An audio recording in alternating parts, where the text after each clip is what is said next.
This what God feel like. Yeah. Laughing to the bank like yeah. Flex on swole like yeah. You feel. Basketball was never just a game to me. It was like a part of me I couldn't live without. And without history, basketball can't live in its true glory. Without looking back on legends and comparing them to current players. Like, for example, someone scores 100 points. Wilt Chamberlain. Someone comes close to that mark point and scores like something close to that, like Kobe Bryant.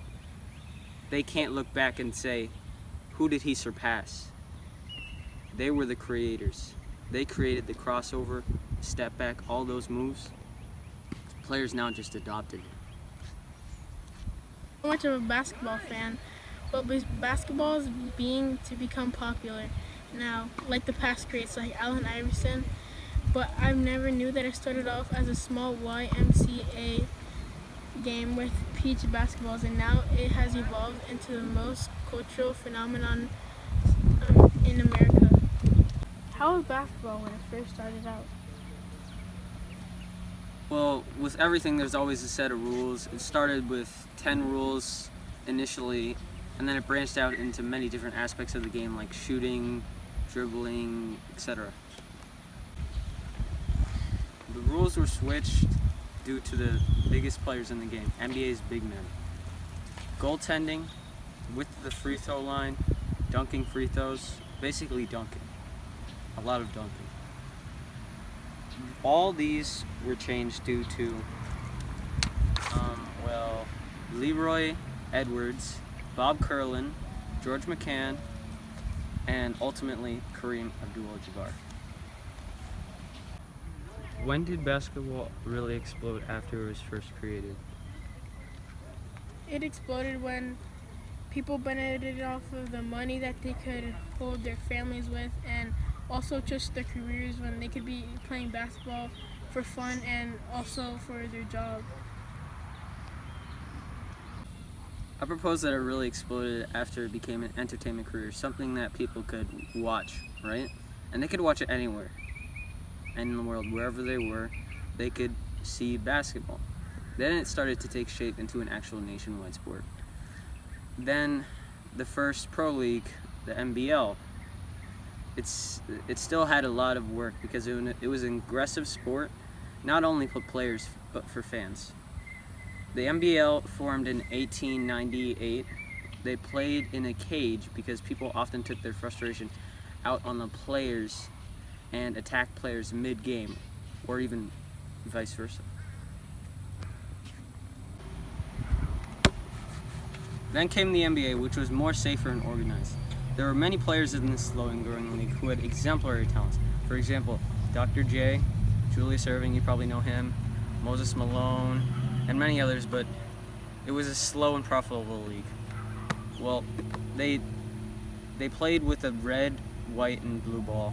They had irresponsible owners leading to financial chaos, like the NBL.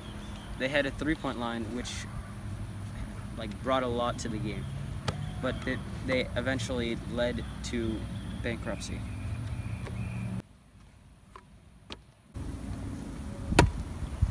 The ABA has a choice: get out of their bankrupt league or merge with the NBA. They obviously choose to merge with the NBA in 1976.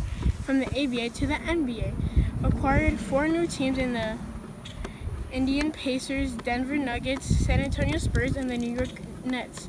This means they are basically rich in sponsorship for the new players and entertainment. Almost everywhere is in the nation. How do you think basketball's popularity affected leagues and their decisions? I think that they put it on the pedestal and that they were the league and that they were like the kids' future and that they wanted the kids to be what they are right now and to leave a good example. How do you think basketball's popularity affected leagues and their decisions? It opened up to many leagues' marketing spectrums and allowed them to expand their way of basketball, their brand of basketball, the way they wanted. Who has won the most MVP awards in their career? Starting from the top, it was Kareem Abdul-Jabbar. Setting the record for the most MVP awards in a career is 6. The closest person to his record is Michael Jordan with 5. For winning all those awards means something, that they have immense skill and are good under pressure. These people, like today, maybe Russell Westbrook with the most triple doubles in one season, 42. Russell Westbrook surpassed Oscar Robinson's record of 41 triple-doubles, and Russell managed to average a triple-double for the season. Oscar Robinson set the record in 1961 and 1962 season. 56 years later, Russell Westbrook broke his record in the 2016-2017 season with the Oklahoma City Thunder, earning the name Mr. Triple-Double. Although the qualities that you have to have are being questioned, is it because you make your team win like perhaps James Harden, or average a triple-double like Westbrook, ultimately leaving an imprint on the Hall of Fame and basketball's history? It just shows you that even now, players are making history, looking back on predecessors more than ever.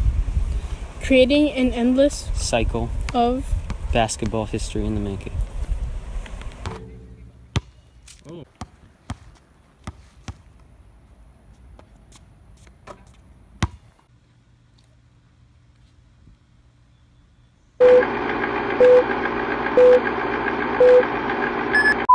I'm not that much of a basketball person, but basketball beginning so popular, I know that what is the major teams. Basketball was never just a game to me. It was like a part of me I couldn't live without.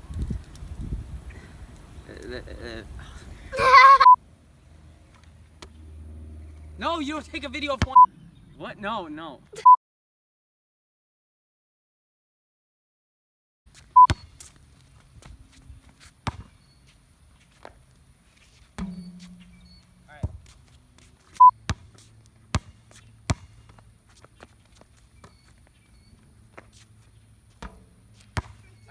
Last try.